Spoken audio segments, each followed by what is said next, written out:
What is an entrepreneur, and why does he earn profits while workers only get fixed wages?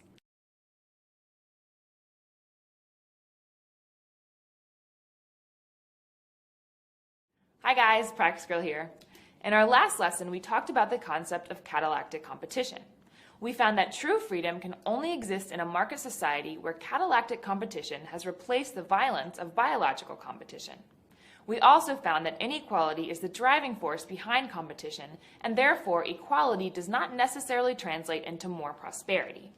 Lastly, we studied the dichotomy between two methods of organizing society, and we found why the concept of government is incompatible with capitalism. In this lesson, we will learn what an entrepreneur is and what mechanisms he uses to make the best decisions in order to maximize his use of resources and better his own situation and everyone else's within the market society.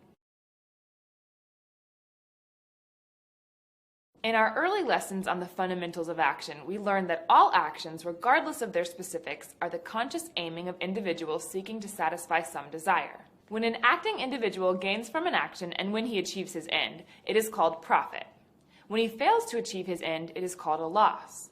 Profit and loss are always personal and subjective. Whether or not actions aim at material goods or non-exchangeable goods, profit and loss are a determination of uneasiness to the actor. Profit and loss are, in this original sense, psychic phenomena which are not open to measurement. There is no mode of expression to convey to other people the precise amount of profit derived from any given action.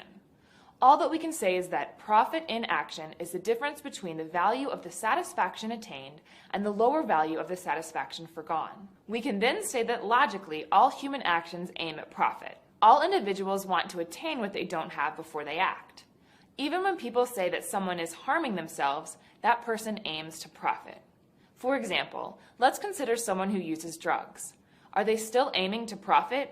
Yes, because when people engage in dangerous drug habits, their goal is to achieve the effects of the drug.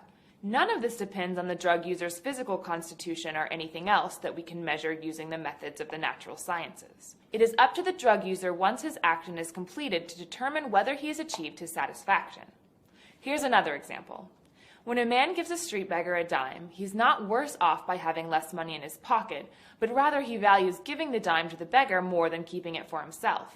His uneasiness is caused by the awareness of the fact that other people are in need. Here we see that even an action directly aiming at the improvement of other people's conditions produces profit for the acting individual. In this sense, we can also say that all actions are selfish, but praxeology makes no value judgment as to whether any action is fair or not fair.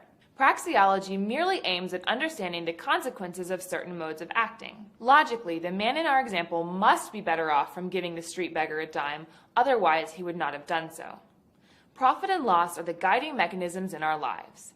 We aim to reduce our losses and maximize our profits at each acting moment. When most people talk about profit and loss, they don't refer to psychic profit and loss. They mean material profit and loss. That is, profit and loss in terms of money. In the market, profit means receiving more money than money expended. Loss means spending more money than money received. Profit and loss, in this sense, are the expression of the composite effect of the personal value judgments of all market participants with regards to an individual's contributions to society. To put it simply, the more money an individual makes on the free market, the better he has satisfied consumer needs. To understand how the opportunity to make profits in the market arises, we need to once again consider the nature of uncertainty inherent in action. Individuals act to achieve their goals, but they don't always realize those goals. In the market, failed actions translate into material losses that can be measured. Whenever there is a waste of resources in the economy, there is an opportunity for an individual to correct that error and thus contribute their effort into bringing prices down. In other words, investing in fixing a production process will help better satisfy the needs of the consumers. The greater the gap in prices consumers are willing to pay for a certain product and the price of factors that went into creating that product, the greater the profit will be for the producer. In later lessons, we will delve deeper into understanding the determination of prices of the factors of production. But for now, we should understand that profits and losses are an indication from market participants as to their level of satisfaction of the actions of an entrepreneur. Money profits and losses do not tell us the state of satisfaction of the individual in a given moment, but they reflect everyone else's opinions about how he has served them. The consumer's opinions are not expressed in a ballot box or an opinion poll, but through concrete action. Consumers choose to exchange money for the goods and services a producer offers because they value the goods and services more than their money. Now that we know how profit and loss work in the market, we can assign a term to the mode of action of any individual who risks their capital in order to make a profit. Entrepreneurship. The entrepreneur is always a speculator who deals in the realm of an uncertain future. We've already talked about the uncertainty inherent in all human action, so we could say that all human action is entrepreneurial in nature. But in our study of catalactics, the entrepreneurial function consists in determining the factors of production, capital goods, into special purposes. In a market setting, the entrepreneur is a capitalist because he either owns capital himself, or he advances saved money to owners of factors, or factor services, in the hopes that the final consumer product will sell for more than the entrepreneur's present cost in terms of his money and his time. Simply put, the entrepreneur's goal is to profit, and this can only come if he serves the consumers in the most efficient way. Let's look at an example of an entrepreneur at work. Steve Jobs led Apple in many successful endeavors by applying his unique understanding of consumer needs.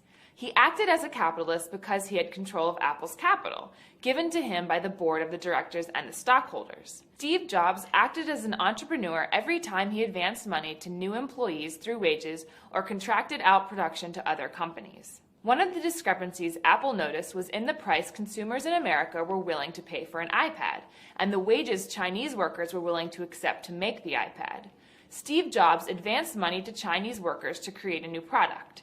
He anticipated that American consumers would not only pay for the price of the production, but far above that price to indicate that the iPad is a product they want and should further be developed.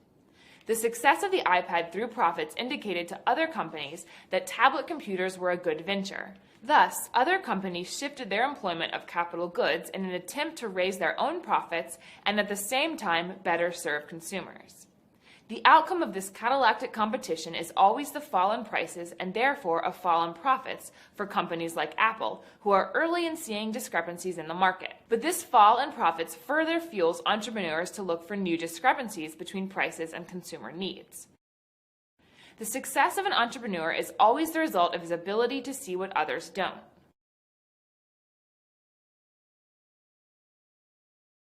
What elements make a good entrepreneur?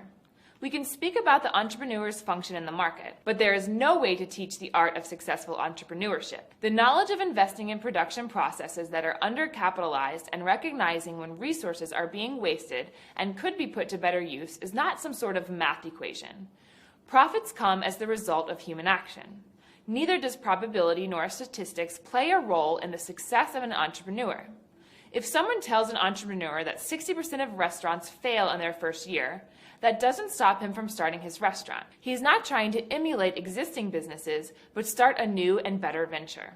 If such a thing as entrepreneurship could be taught, then there would be no discrepancies in the cost of production and no opportunity for profit. Capitalists would have already adjusted their production processes to the needs of the consumers today and until the rest of time. What this would really translate into is that every capitalist would have a perfect vision into the future, which is a clear absurdity. The thought that, if we simply had more educated individuals in society, it would produce more entrepreneurship and therefore more progress is fallacious. Entrepreneurship is more akin to an acquired art and is learned through risk-taking. What is needed for progress is capital.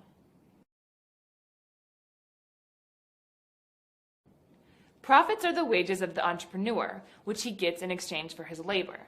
The difference between a worker and an entrepreneur is the certainty in their wages.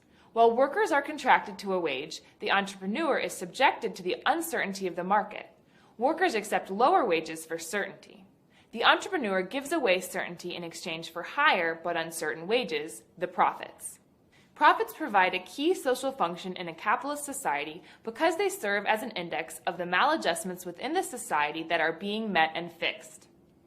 The profit-making entrepreneurs are the keen individuals who take the risk to invest their capital into fixing these problems.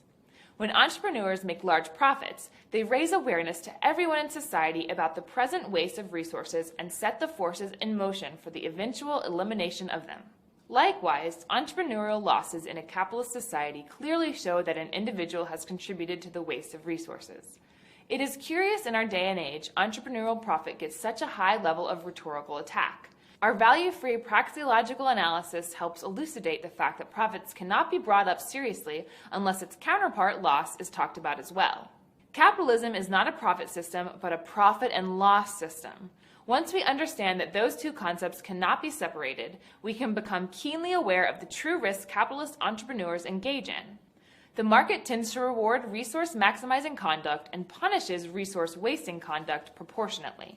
The entrepreneurs who best serve the consumers end up playing a larger and larger role in the production process, while the entrepreneurs who fail to satisfy consumers find their resources dwindling and eventually have to return to the job of the wage earner. I'll see you guys in the next lesson.